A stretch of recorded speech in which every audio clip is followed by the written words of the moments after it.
உக்காளி என்னடா இது கையில் தர கடிக்கிட்டா தரடா.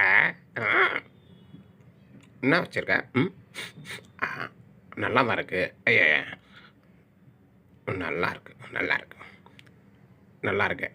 ஓ ஆமாம், இவ்வளோ அக்கறையாக முட்டைலாம் வச்சு கொடுக்குற, அப்புறம் எதுக்கடா அவன் பொண்டாட்டி தூக்கி போட்டு அடிக்கிறா? ஏய் காக்கா, என் பொண்டாட்டி கோவத்தில் இருக்கும்போது அப்படி பேசுவா. ஆனா அவ என்னை அடிக்க மாட்டாடா. இதே மாதிரி தான் வீடு வீடா போய் பறந்து எங்க கதையை பொய்யா சொல்லிட்டு இருக்கியாடா காக்கா. உனக்கு மனச்சாட்சி இல்லையாடா?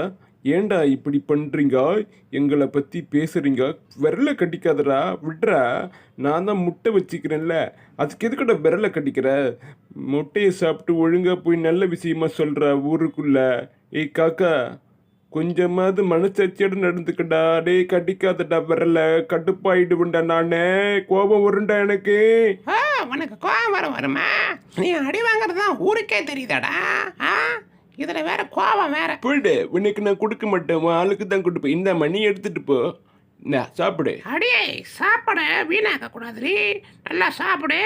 ஆனால் கொஞ்சமாக சாப்பிட்டு மீதி எடுத்து போய் பத்திரமா பை, நான் வந்து பார்ப்பேன், புரியுதா?